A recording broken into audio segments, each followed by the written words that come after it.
주님의 평화가 함께하기를, 여러분 심령과 가정에 함께하기를 축복합니다.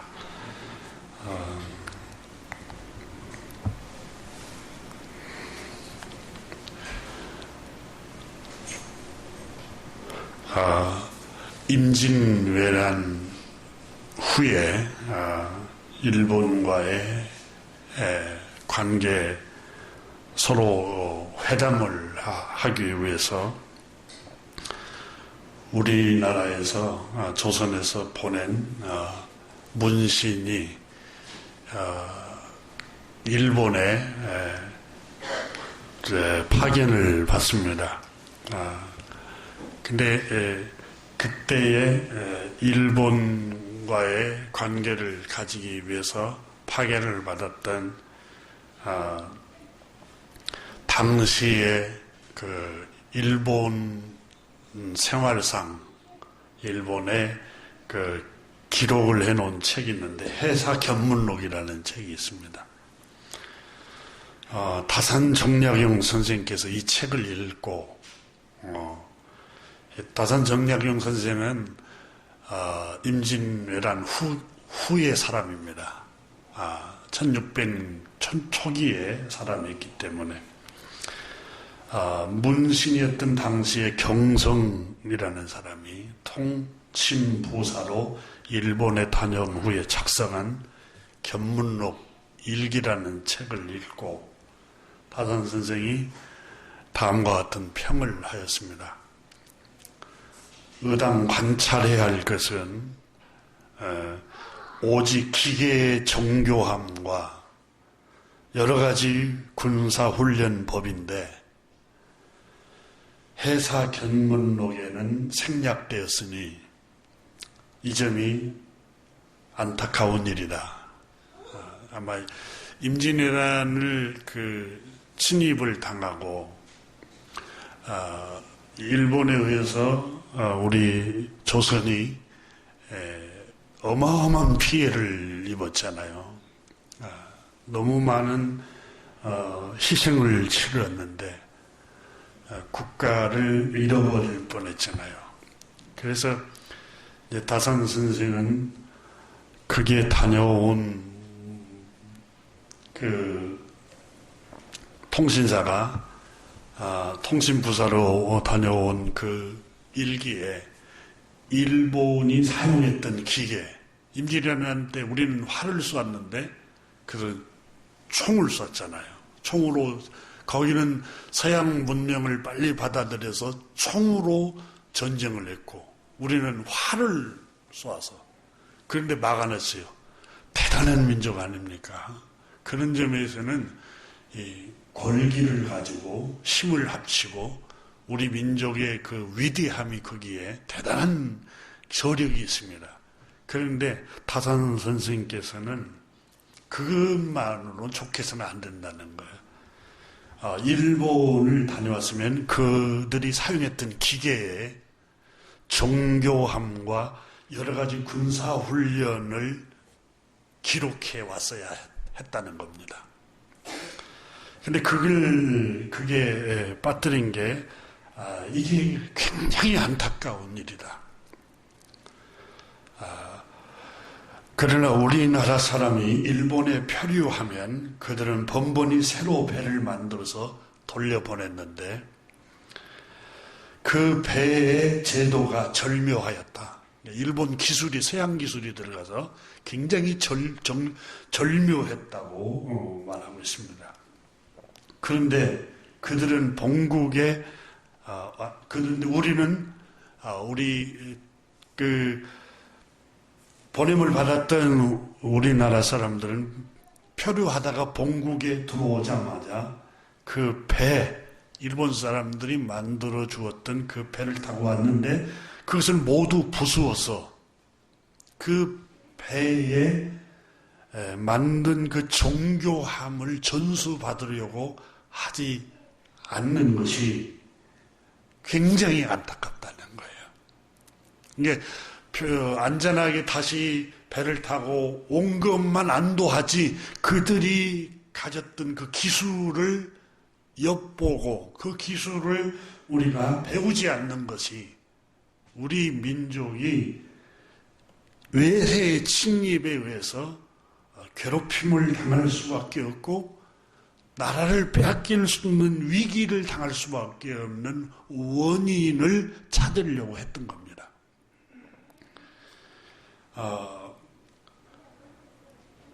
외관의 격자창 제도도 매우 정교했고 일본이 만들어 놓은 것 배중에 깨끗한데 그 기술, 그 법도를 전수받으려고 하지 않았으니 그 법을 기록해본들 무슨 소용이 있겠는가.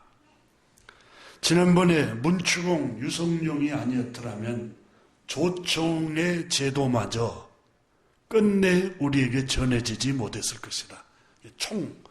총도 그때의 이 학자 유성룡이라는 사람의 그분이 아니었으면 이걸 기술을 다시 들여오지 못했을 것이다. 그러니까 다산 선생님께서 우리 민족을 염려하면서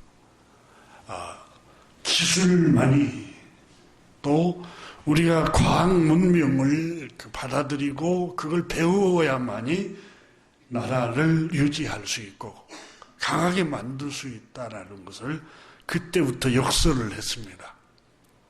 지금도 여러분 과학이 발달한 나라가 세계의 가장 부강한 나라가 되고 기술이 발달한 나라가 세계 경제를 지배하지 않습니까?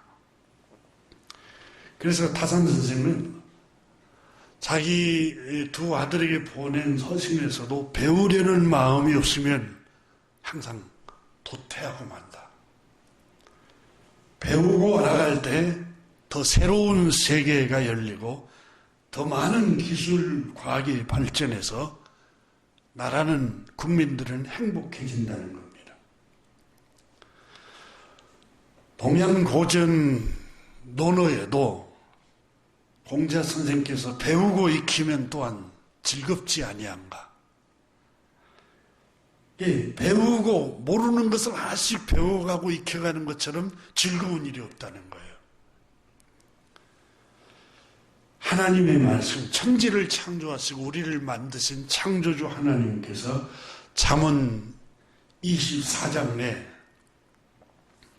집은 한 가정이 든든하게 서기 위해서는 한 가정이 건강하게 서기 위해서는 지혜로 말미암아 건축돼야 된다. 지혜가 있어야 그 집이 건축이 되는 거예요. 여러분 재벌, 돈 많은 재벌이라고 가정이 건강합니까? 이혼한 가정이 얼마나 많습니까? 돈이 많고 유명한 여러분 유명인들이 가정이 건강한 대부분 다 건강합니까? 아니지 않습니까? 아니잖아요. 지혜가 그 가정을 건강한 가정으로 건축한다는 겁니다. 명철로 말미암아 견고하게 되며 명철, 슬기가 있어야 그 집이, 그 가정이 견고하게 된다는 거예요. 그 자녀들도 견고하게 되고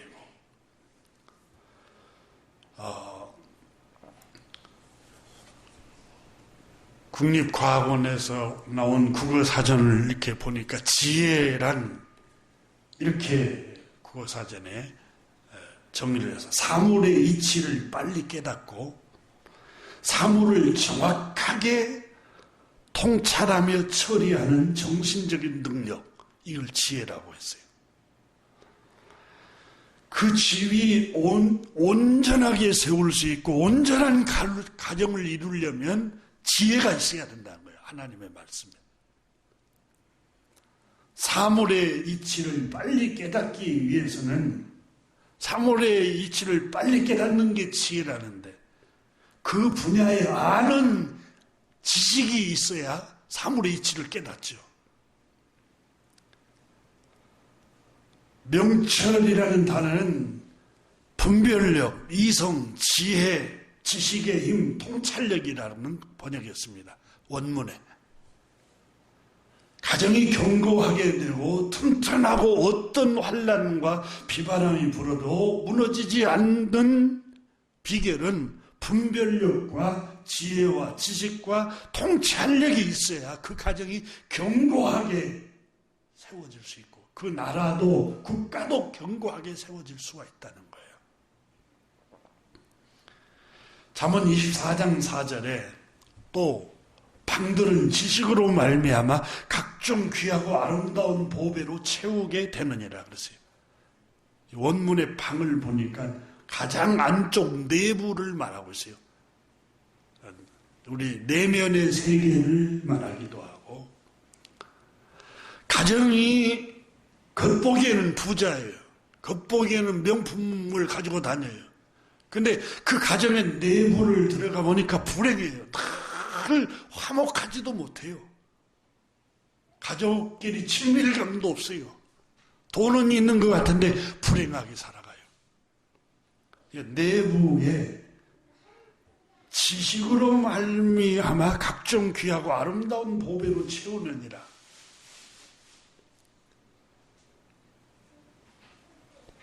가장 안쪽 내부 사람의 심령 여기에 지식이 있어야 된다는 거예요. 그러니까 지식은 뭘 지식이라고 하냐? 아는 걸 말하는 거예요. 사물을 아는 것.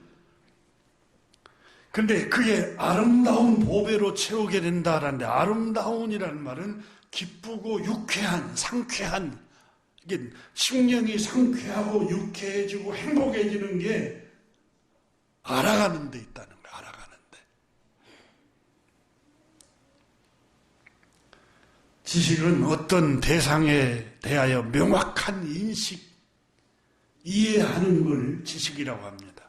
근데 잠언 24장 5절에 지혜 있는 자는 강하고 지식이 있는 자는 힘을 더하나니. 그러니까 지식과 지혜가 그 사람을 힘있게 만들고 능력있게 만들고 국가를 부강하게 만들고 그 가정을 튼튼하게 만들고 한 개인의 앞날도 건강하게 만드는 게 지식과 지혜의 힘이라는 겁니다. 그래서 탈무드의 유태인들은 돈을 물려주지 말고 자식에게 유산을 물려줄 때 지식을 물려주라. 교육을 시키라는 거예요. 교육을. 너는 전략으로 싸우라. 승리는 지략의 많음에 있느니라. 이렇게 잠언에 말씀을 하고 있습니다. 공부하지 않고 배우지 않으면 실패합니다. 가정도 건강한 가정을 세우려고 하면 공부해야 돼요. 부부관계도 여러분 결혼했으니까 서로 공부를 해야 돼요. 아내의 마음을 이해하고 남편의 마음을 이해하고 인격을 존중히 여기고 살림은 어떻게 해야 되고 자녀들은 어떻게 양육을 해야 되고 조금 더 젊었을 때 더 지식을 더 알았더라면은 더 상처를 안 주고 자녀들을 양육했을 텐데 하는 생각이 들어요. 에베소서 6장이 그러잖아요. 아비들아, 자녀들을 노엽게 하지 말지어다 그러잖아요. 부모에게 순종하라, 부모를 공경하라 그 말씀도 있지만 자녀들을 노엽게 하지 말라. 자녀들을 상처 주지 말라는 거예요. 상처 주지 말라. 자녀를 양육할 때 자녀를 상처를 주면 안 돼요. 효도만 강요하면 안 돼요. 어린 시절에 더 자라오면서 깊은 상처를 주지를 않아야 돼요. 그러니까 자녀를 키우는데도 양육하는데도 공부가 필요해요. 공부가. 지식이 있어야 돼요. 모든 게 지식이 있어야 돼요. 경제만 지식이 아니에요. 물건을 사고 팔고 하는 것만 지식하고 계산이 아니라 인간관계도 지식이 필요하고 가정을 경영하는 것도 지식이 필요하고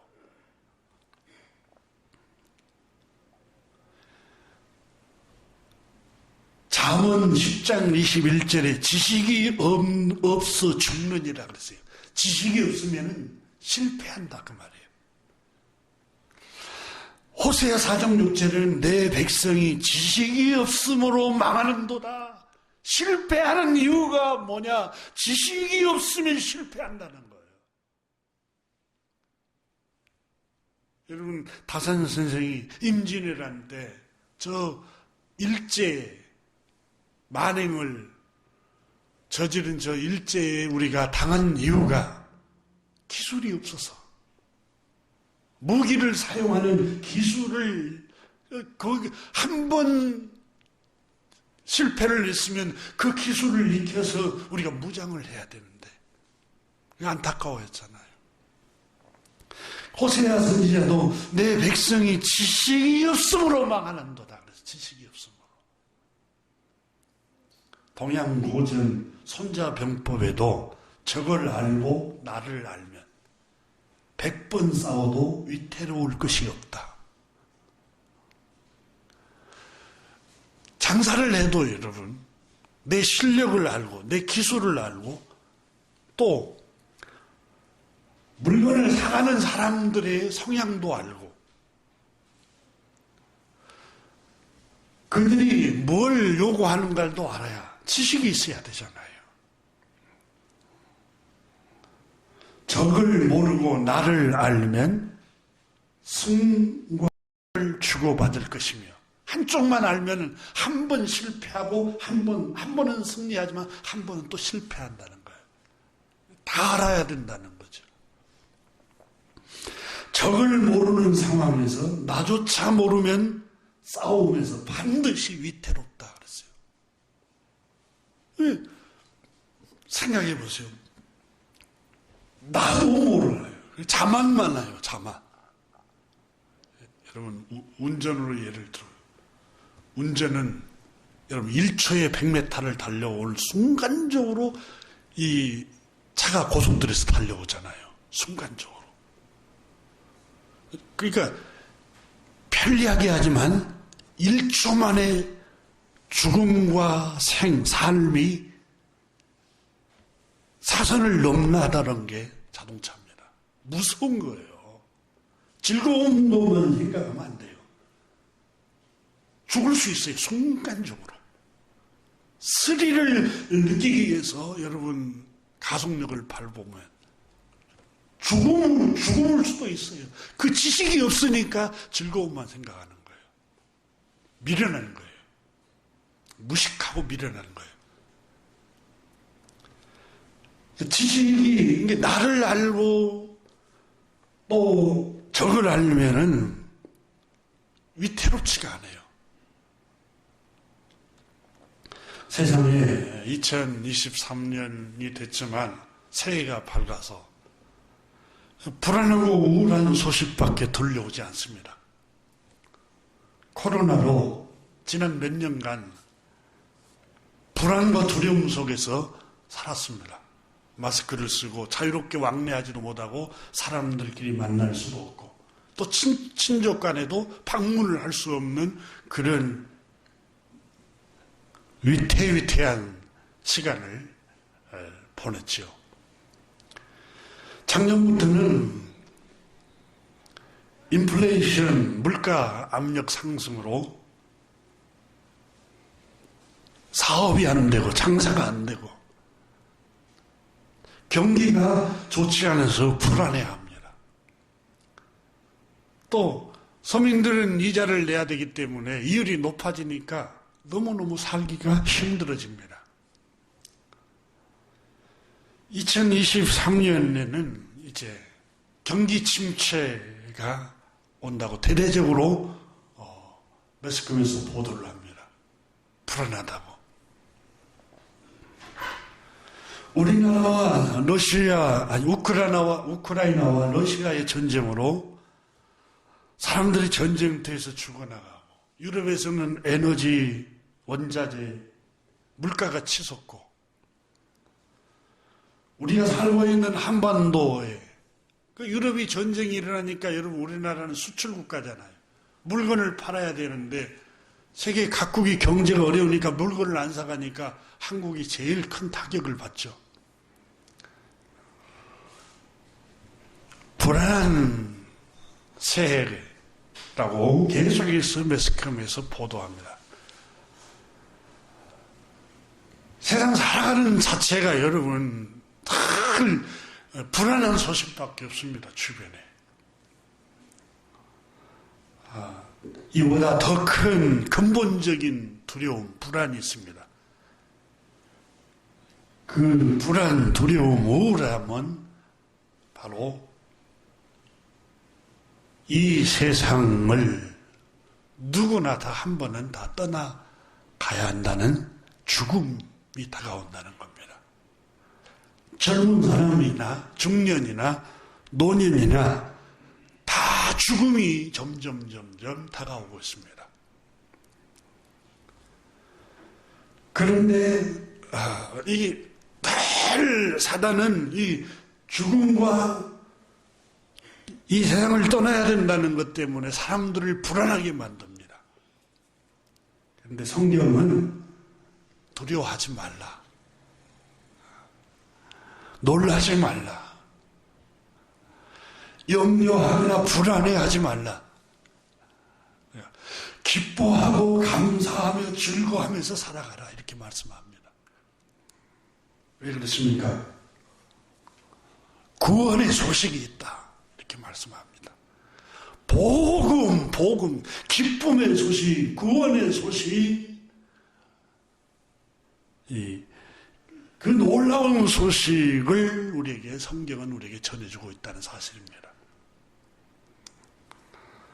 이게 복음이라는 건데, 유앙겔리온이라는 기쁨의 소식, 구원의 소식, 우리를 구원한다는 소식. 죽음에서 구원하고, 두려움에서 구원하고, 불안함에서 구원하고, 우리를 구원하는 소식이 있다는 거예요. 구세주가 세상에 오셨습니다. 구주가 오셨습니다. 우리를 구원하러 오실 구주를 하나님께서 보내주셨습니다. 죽음도, 저주도, 영원한 심판도 두려워할 거 없습니다. 거기로부터 우리를 구원하러 오실 구주가 이 세상에 오셨고, 우리에게 그 구주이신 선한 목자가 오셨습니다.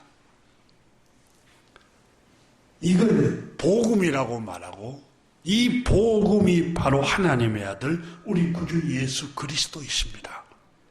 이 복음, 구원의 소식을 전해주는, 이 복음을 전해주고 있는 성경이, 모든 성경이 그렇지만 이 로마서라는 책이 겨우 여러분 구원의 소식, 복음의 소식, 기쁨의 소식이 여기 있습니다. 이게 로마서입니다. 우리는 로마서를 공부하다가 연말에 잠깐 중단했습니다. 자, 먼저 조금 복습을 할 수 있도록 해보겠습니다. 로마서 1장을 보면은 바울 선생은 하나님의 진노, 여러분 하나님의 진노, 가장 큰 하나님, 창조주 하나님의 진노가 뭡니까?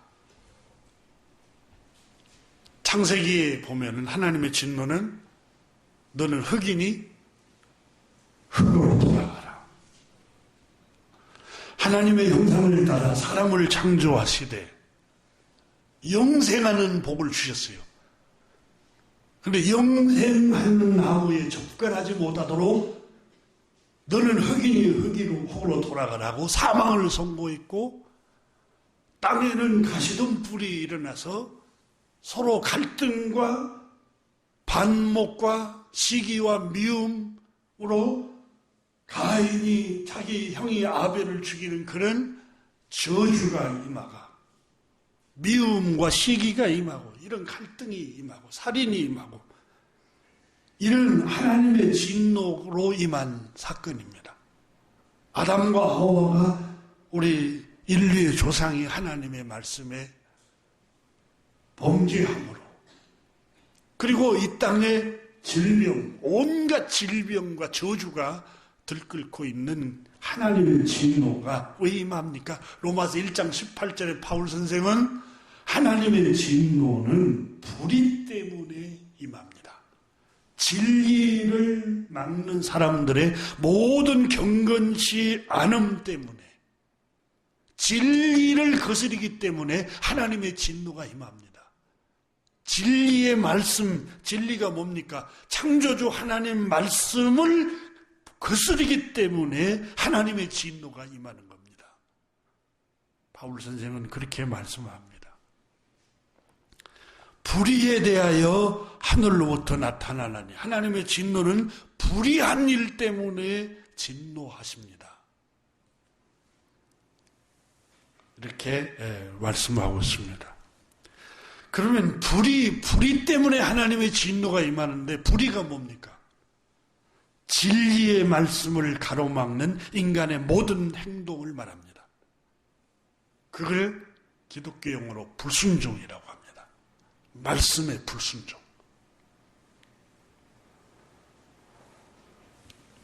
말씀에 순종하지 않는 것이 불의라고 말합니다. 성경에. 하나님의 진노는, 저주와 심판은 하나님의 말씀에 불순종 때문에 왔습니다.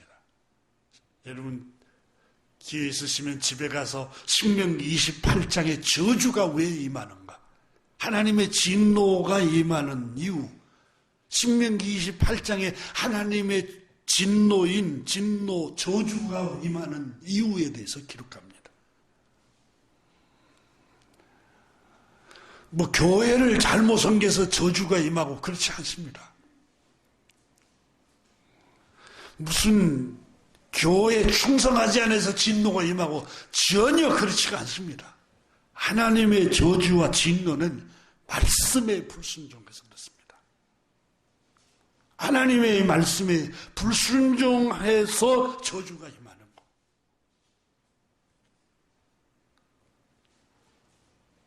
사람에게는 여러분, 사람을 숭배하거나 사람을 맹종할 필요 없어요. 그 사람이 무슨 목회자든 뭐든 맹종할 필요 없어요. 하나님께서 그렇게 말씀하시지 않아요. 말씀에 순종하라는 거예요. 하나님 말씀에.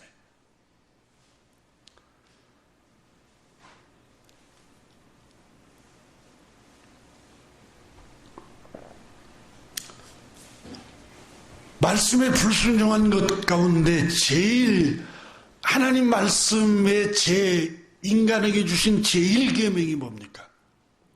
창조주 하나님을 경배하라는 것. 나 외에 다른 신을 경배하지 말라는 말은 하나님, 창조주 하나님을 예배하라는 거예요. 제1계명이. 바울 선생은 로마서 1장에서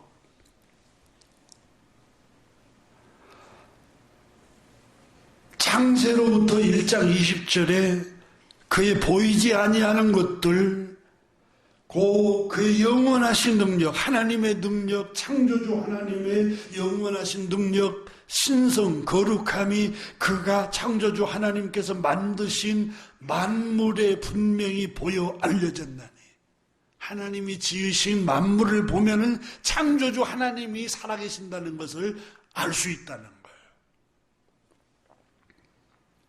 여러분, 우리가 밤하늘의 별을 도시에서는 잘 볼 수 없지만 여러분이 다큐멘터리나 방송을 통해서 우주에 떠 있는 별들을 한번 상상해 보십시오.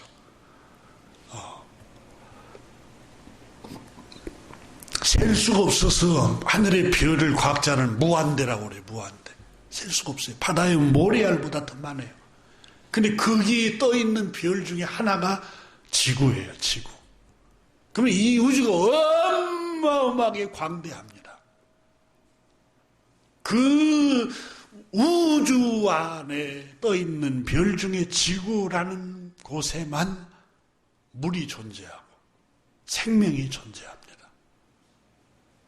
참 신비롭지 않습니까? 그리고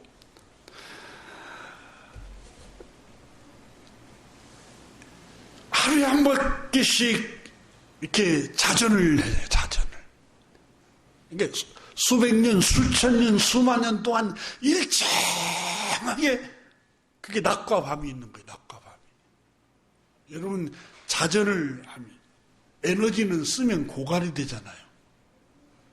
힘이 없어져 버리잖아요.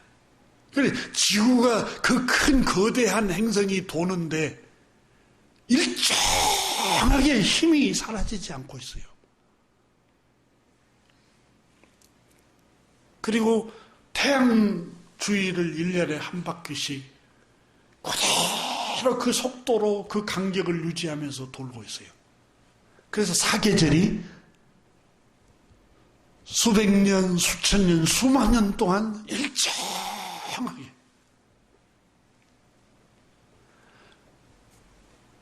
한 번씩 상상해 봅니다. 저는 우주에 대해서 공부를 안 해서 잘 모르지만 우리가 서 있으면 다른 우주로 떨어지지 않습니다. 물도 다른 우주 행성으로 흩어지지 않습니다. 여러분, 중력의 힘에 의해서 과학자들은 얘기를 합니다. 지구에서 당기는 힘이 있기 때문에 그런다고 이렇게 얘기를 하는데, 하나님의 말씀, 창조주 하나님의 말씀에 히브리서 1장 3절에는 그의 능력의 말씀으로 만물을 붙드시며 이렇게 기록하고 있어요. 전능하신 하나님께서 그 전능하신 능력의 말씀으로 만물을 붙들고 계시기 때문에 수백 년, 수천 년, 수만 년이 흘러도 에너지가 고갈이 안 되고 일정하게 운행이 되고, 정말 신비롭지 않습니까? 근데 로마서 1장에 창세로부터 그 보이지 아니하는 것들, 창세로부터서 하나님은, 창조주 하나님은 보이지가 않지요. 근데 그 영원하신 능력, 그의 신성이 그가 만드신 만물을 바라보면은 분명히 그분이 살아계신다는 것이 보인다는 거예요. 로마서 1장 20절에 바울 선생이 그렇게 말씀하고 있어요. 그럼에도 불구하고 사람들은 하나님을 예배하지 아니하며 영화롭게도 하지 아니하며 감사하지도 아니하고 그 생각에 허망하여 미련한 마음이 어두워졌나니, 창조주 하나님을 예배하지 않고 오히려 썩어질 사람과 동물 모양의 것들을 우상으로, 신으로 섬기고, 그럼 사람을 숭배하잖아요. 사람을. 역사에 사람을 숭배하고 사람에게 예배하고 사람을 영웅화시키고, 그래서 사람의 마음이 어두워져서 사람을 숭배하고 동물, 새와 짐승, 기어다니는 동물의 모양을 숭배해서 우상으로 섬기고 있는 이 모습. 그래서 하나님의 진노가 그것 때문에 임합니다라고 바울 선생은 로마서 1장에서 말씀하고 있어요. 그래서 창조주 하나님께서는 로마서 1장 24절에 바울 선생은 그러므로 하나님께서 그들을 마음의 정욕대로 내어버리며 두사 그들의 몸을 서로 욕되게 하였으니 하나님의 진리를 거짓으로 바꾸어 피조물을 조물주 창조주보다 더 경배하고 섬기기 때문이라.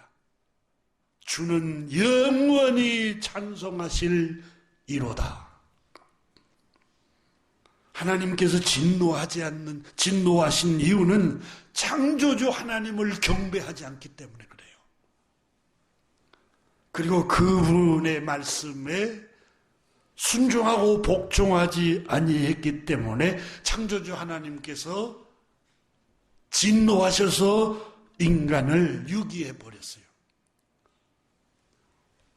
그래서 로마서 1장 26절에 이 때문에 하나님께서 그들을 부끄러운 욕심에 내버려 두셨으니 욕망의 노예가 되도록 방치해버린 거예요. 하나님께서. 그게 하나님의 진노라는 거예요. 28절에 그들이 마음에 하나님 두기를 싫어하며 하나님께서 그들을 그 상실한 마음대로 내버려 두사 마음에 하나님을 예배하고 하나님을 창조주 하나님을 두기를 싫어하니까 하나님께서 그 상실한 마음대로 내버려 두셨어요. 창세기 1장에 보면은 하나님이 자기 형상 곧 하나님의 형상대로 사람을 창조하시되 남자와 여자로 창조하시고 하나님의 형상대로 창조했어요. 근데 하나님의 형상을 다 잃어버렸어요. 로마서 1장 29절에 모든 불의, 추악, 탐욕, 악의가 가득한 자요, 시기, 살인, 분쟁, 사기, 악독이 가득한 자요, 비방하는 자요, 능욕하는 자요, 교만한 자요, 자랑하는 자요, 악을 도모하는 자요, 부모를 거역하는 자요. 자, 하나님의 형상을 잃어버리고 이런 사람으로 전락이 되어버렸어요. 이게 창조주 하나님을 예배하지 아니한 하나님의 진노라고 기록을 하고 있어요. 바울 선생은 1장에서 그걸 말씀하고 있고 2장에서는 유대인들은 우리는 하나님의 율법을 지키는 의롭습니다 라고 자부하고 있는 유대인들에게 여러분들도 똑같은 이방 사람들과 하나님을 예배하지 아니한 이방 사람들과 똑같은 죄인입니다.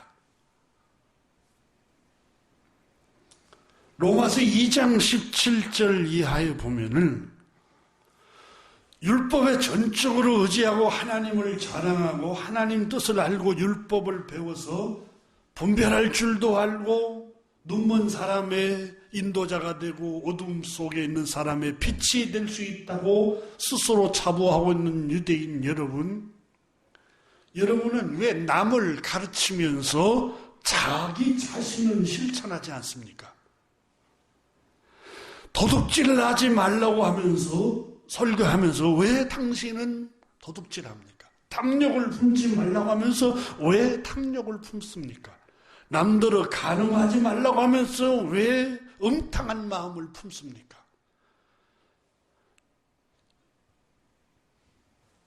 당신들 성경에 기록된 대로 율법을 자랑하는 여러분들이 율법을 욕되게 하고 있고 율법을 자랑하는 유대인 여러분들 때문에 이방인들 사이에 하나님의 이름이 비방받고 있습니다. 여러분 기독교인들 때문에 얼마나 많은 사람들이 하나님을 욕합니까? 이와 같은 일이 유대인들에게도 바울 선생이 책망을 하면서 겉모습만 유대인이라고 해서 하나님 백성이 아닙니다. 표면적으로 할례를 행했다고 해서 하나님의 의로운 백성이라고 할 수가 없습니다. 겉으로는 여러분이 율법을 지키고 할례를 행하고 의롭게 보인다 할지라도 혈통적으로는 유대인이요 신체적으로는 할례를 행한 사람같이 보여도 그건 겉모습이지 속사람은 남을 미워하고 시기하고 판단하는 것으로 가득 차 있고 교만과 위선과 탐욕으로 가득 차 있는 여러분들도 똑같은 죄인입니다. 이렇게 바울 선생은 책망을 합니다. 그래서 로마서 3장에 가서는 유대인의 나음이 무엇입니까? 이방인보다 어떤 점이 낫습니까? 나은 것이 하나도 없습니다. 여러분이 단지 하나님의 말씀을 먼저 맡은 청지기에 불과하며 유대인이나 이방인이나 다 같이 죄 아래에 있는 사람들입니다. 성경에 기록하기를 의인은 없나니 하나도 없다고 그렇게 선언하고 있습니다. 라고 바울 선생이 유대인들에게 설교를 합니다. 여러분이 의롭다고 생각하십니까? 바울 선생이 그렇게 묻습니다.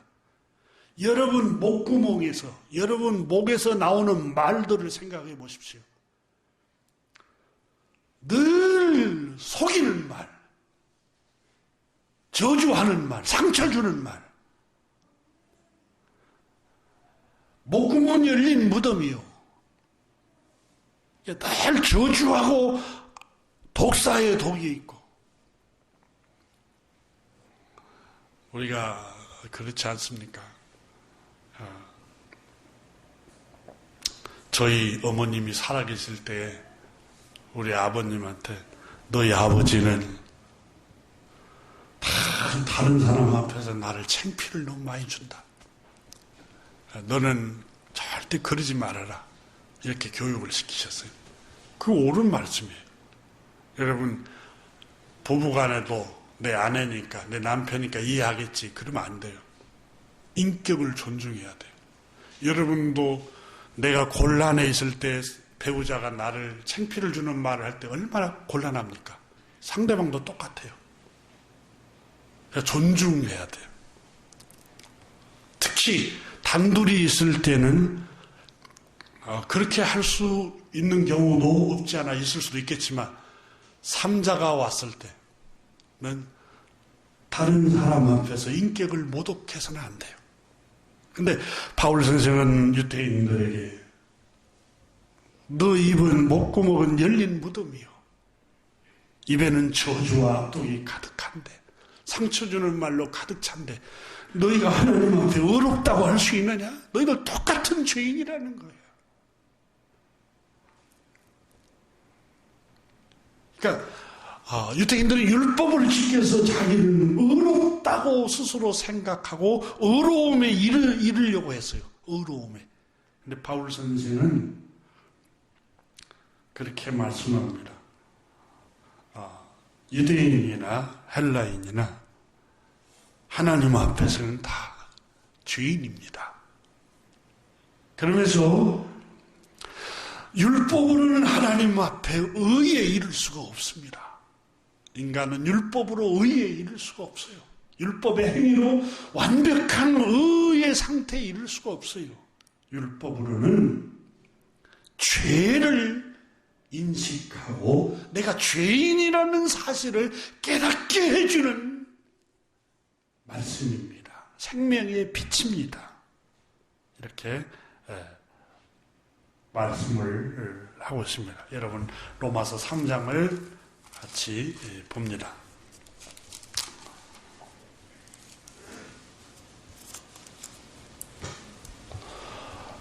19절부터 20절이 있습니다. 우리가 알거니와 모든 율법이 말하는 바는 율법 아래에 있는 자들에게 말하는 것이니 이는 모든 입을 막고 온 세상으로 하나님의 심판 아래 있게 하려 합니다. 그러므로 율법의 행위로 그 앞에 의롭다 하심을 얻을 육체가 없나니 율법으로는 죄를 깨달아, 율법으로는 내가 죄인이라는 걸 인식하고 죄인이라는 걸 깨닫게 하는 책이라는 거예요.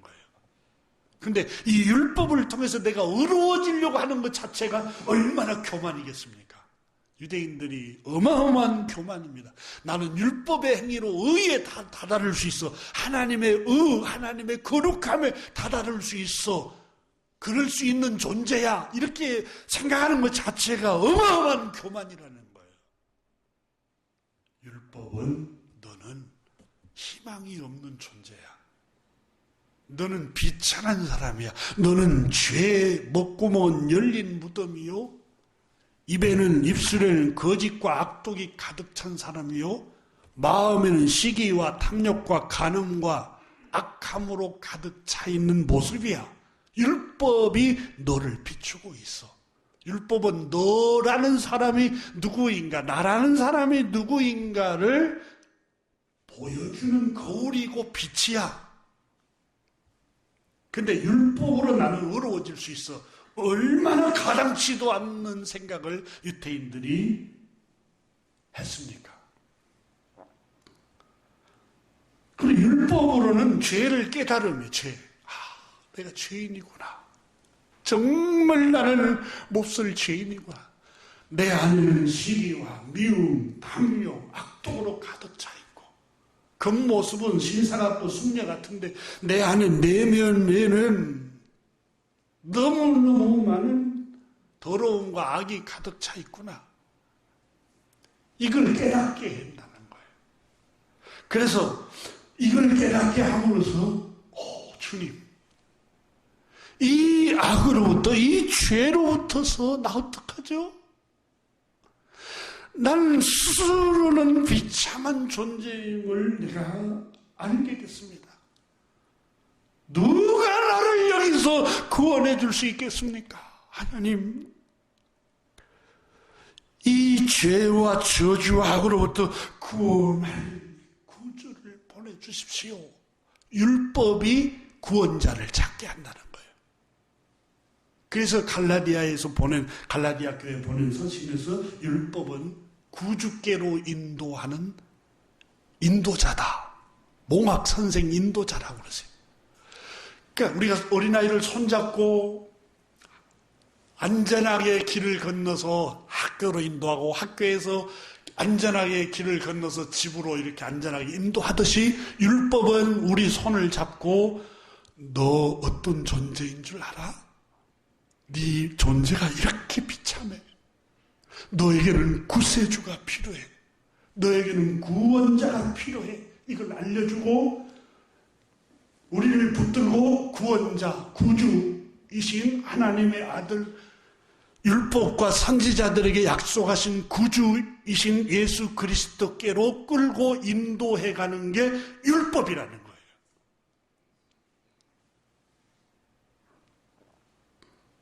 그러면서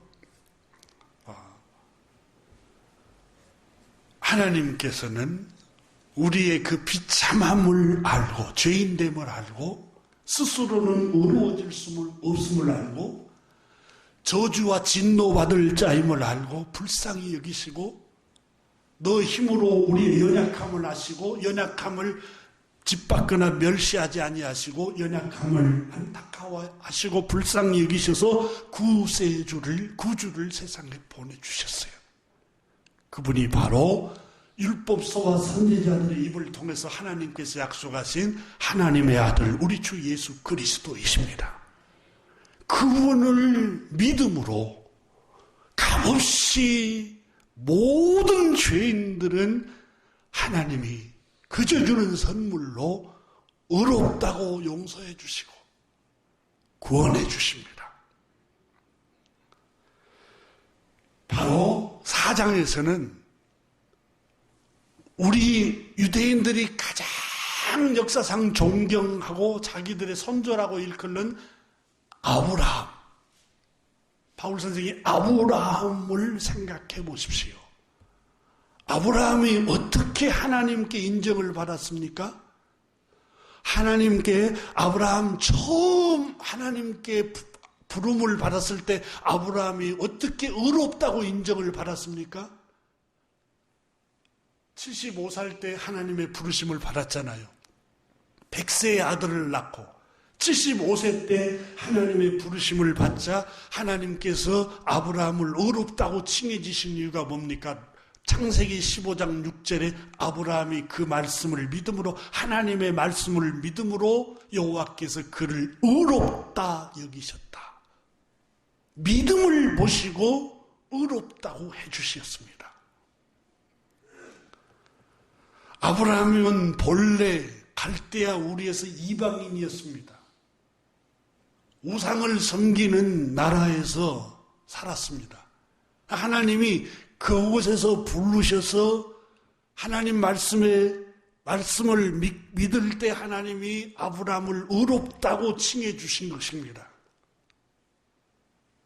아브라함을 의롭다고 칭해 주신 것처럼 아브라함처럼 하나님이 보내주신 우리 구주 예수 그리스도를 믿는 모든 사람은 누구든지 의롭다고 칭해 주십니다. 이게 로마서 4장에서 아브라함의 예를 들고 있습니다. 그 5장에 와서는 우리가 믿음으로 값없이 하나님의 은혜로 용서를 받았고 의롭게 되었으므로 이제는 하나님을 무서워해서는 안 됩니다. 하나님은 우리의 아버지시며 친밀한 교제와 사귐을 나눠야 됩니다. 그리고 우리는 믿음으로 의롭다함을 얻었기 때문에 우리는 영원한 하나님의 나라 천국을 들어가는 희망이 생겼습니다. 로마서 5장 2절에 그렇게 말씀합니다. 이 은혜에 들어감을 얻었으며 믿음에 서 있는 이 은혜에 들어감을 얻었으며 하나님의 영광을 바라고 즐거워하느니라. 하나님 나라의 영광에 들어가게 되었습니다. 그러므로 로마서 5장 3절 4절에 우리는 이 땅에서 환난을 당해도 즐거워할 수 있습니다. 왜 그렇습니까? 하나님의 나라 천국이 우리의 죄 용서함 받고 구원을 받아서 우리는 하나님 나라 하나님의 영광을 바라보게 되었습니다. 여러분 로마서 3장 23절에 모든 죄를 범하였으며 하나님의 영광에 이르지 못하더니 그랬어요. 죄를 범했으니까 하나님의 영광에 이르지를 못했는데 5장에서 믿음으로 의롭다 얻은 우리가 하나님의 은혜로 5장 2절에서 하나님의 영광을 바라고 즐거워하느니라. 하나님의 영광의 나라에 들어가게 됐어요. 그렇기 때문에 이 땅에서 우리가 받는 환난도 즐거워할 수 있고 환난은 인내를 만들어내고 인내는 훌륭한 인격, 믿음의 사람으로 만들어내고 마침내는 영원한 소망인 하나님의 나라에 우리를 인도하게 됩니다. 우리는 이렇게 하나님의 나라의 소망을 가지고 살아가게 되었습니다. 그러므로 6장에 가서 그는 이런 구원을 받았고 믿음으로 의롭다함을 얻었고 하나님 자녀가 되었고 천국의 소망을 가졌고 우리 행위와 상관없이 이 죄의 용서함 받았고 하나님 자녀가 됐으니까 우리는 죄를 지어도 이제 괜찮겠구나. 죄에서 자유를 얻었구나. 그럴 수 있느냐? 절대 그럴 수 없느니라. 6장 여러분 2절에 보면은 그럴 수 없느니라. 믿음으로 하나님의 의롭다함을 입고 죄 용서함을 받은 우리는 죄에 대하여 죽은 사람들입니다. 바울서서 6장에서 우리는 죄에 대해서 죽었습니다. 그리스도 예수와 함께 십자가에 못 박아 죽임을 당한 사람입니다. 우리 옛사람이. 그래서 로마서 6장 4절에 보면은 그러므로 우리가 그의 죽으심과 합하여 세례를 받았으므로 그와 함께 장사되었으니 이는 아버지의 영광으로 말미암아 그리스도를 죽은 자 가운데 살리심과 같이 우리로 또한 새 생명 가운데서 행하게 하려 합니다. 이게 새 생명 가운데서 행동을 하도록 새로운 삶을 살도록 하는 게 그리스도께서 우리를 구원하신 목적입니다.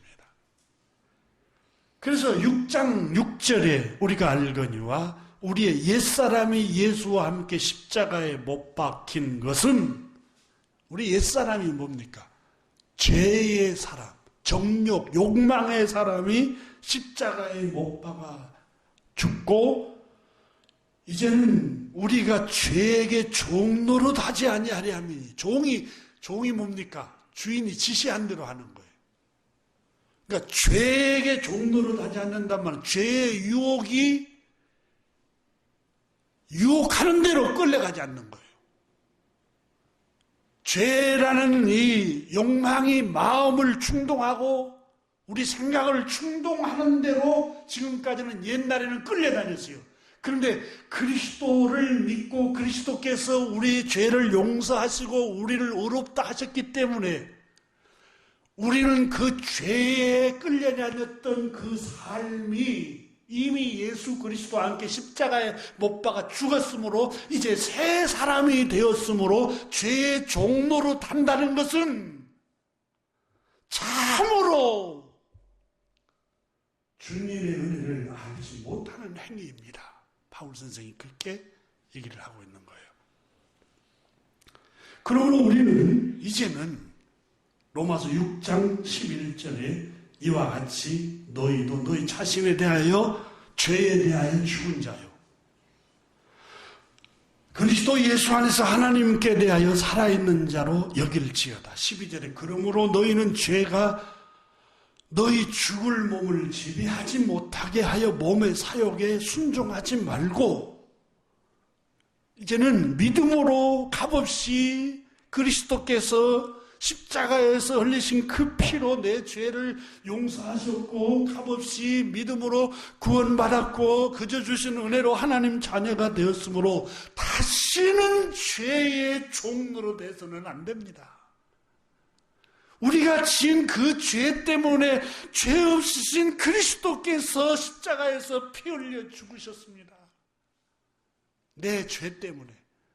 근데 어떻게 또다시 내가 죄에 끌려다니고 죄에 유혹이 시키는 대로 하고 죄의 종노릇 하는 삶을 살 수 있겠습니까? 우리는 새 생명을 얻었고 하나님 나라 새 영생을 얻은 사람들이므로 새 생명 가운데 생활해야 됩니다. 새로운 생활을 해야 됩니다. 13절에서 6장 또한 너희 지체를 불의의 무기로 죄에게 내주지 말고 너의 몸, 너의 생각, 너의 재능, 너의 기술, 너의 행동을 죄가 사용하는 데의 도구로 사용되도록 방치해서는 안 된다는 거예요. 옛날에는 맨날 입으로 내 입이 도구예요. 상처 주는 말하고 저주하는 말하고 늘 헐뜯는 말하고 비웃는 말하고 다른 사람 인격을 모독하는 말을 하고 다른 사람 앞에서 체면을 너무 무시하는 말을 해서 상처 주는 말을 했어요. 전에는 믿음으로 죄 용서함을 받았고 하나님이 값없이 죄를 용서해 줬어요. 이제는 너희 그 몸의 병기, 도구, 병기를 도구라고 그래요. 도구를, 너희 몸의 도구를 불의한 데에 사용하도록 방치하지 말고 의의 병기로 의로운 데 쓰임받도록 하라는 거예요. 여러분, 우리의 입술, 우리의 혀, 우리의 말을 다른 사람을 격려하는 데 쓰고 또 체면을 세워주는 데 쓰고 또 다른 사람을 일으키고 위로하는 데 써야지 헐뜯고 비방하고 상처 주고 무색하게 만들고 이렇게 하면 안 된다는 거예요. 전에는 너희가 그런 삶을 살았지만 이제는 값없이 죄 용서함 받은 우리는 그런 삶을 추구해서는 안 됩니다. 이렇게 말씀을 하고 있습니다. 그러면서 7장에서는 바울 선생은 내 안에 나는 내 힘으로 내 행실로 율법으로는 의로워질 수 없습니다. 내 안에 내 안 속 깊은 속 내면에는 선한 것이 없습니다. 죄악으로 가득 찹니다. 시기, 미움, 음란, 더러움, 할례를 비록 행하고 겉모습으로는 유대인이요 베냐민 지파에 속해 있고 율법을 공부한 사람이었지만 설교한 대로 살지 못하고 말씀을 전한 대로 살지 못하는 위선자에 불과합니다. 내 안에는 악이 함께 살고 있습니다. 오호라 나는 공고한 사람이로다. 누가 나를 이 사망의 몸에서 구원할 수 있겠습니까? 율법의 의로는 율법을 행해 행해 갖고는 내가 의로워질 수 없다는 사실을 내가 이제야 인식하게 됐습니다. 율법과 선지자서에 기록된 사랑하는 하나님, 자비가 끝이 없으신 하나님께서 보내주시기로 했다고 약속하신 구세주를 갈망합니다. 구주 예수 그리스도를 앙모합니다. 구주 주님만이 나를 구원하실 수 있습니다. 하고 구주를 바라봅니다. 이게 7장에서 나오는 말씀입니다. 그리고 8장에 가서는 바울 선생은 이제는 예수 그리스도 안에 있는 나에게는 결코 존재함이 없습니다. 나는 우리 하나님께서 나를 사랑하셔서 나를 구원하셨고 구세주를 보내주셨을 뿐만 아니라 하나님을 아버지라고 부를 수 있도록 권세를 주셨습니다. 하나님이 나의 아버지이십니다. 나를 고아와 같이, 아버지는 자녀인 나를 고아와 같이 버려두지 아니하고 돕는 보혜사 성령님을 보내주셨습니다. 내 곁에. 그 성령 하나님께서 내 곁에 오셔서 나와 동행하고 계십니다. 고아와 같이 버려두지 않고 내 곁에 계시고, 오늘 본문에 나는 하나님의 자녀이지 않습니까? 자녀인 나는, 자, 여러분 생각해 보세요.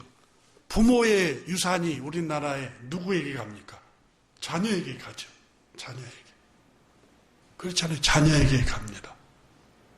바울 선생은 나는 하나님을 아버지라고 부릅니다.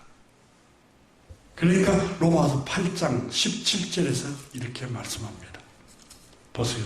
자녀들 또한 상속자 곧 하나님의 상속자요. 나는 상속자입니다. 나는 상속자가 뭡니까? 유산을 받을 권리가 있는 사람입니다. 하나님의 유산을 받을 자입니다. 하나님의 유산, 영원한 유산을 나는 받을 권리를 갖고 있는 사람입니다. 그 하나님의 나라. 하나님의 나라를 나는 유산을 받을 수 있습니다. 나는 죽어도, 육신이 죽어도 낙심하지 않습니다.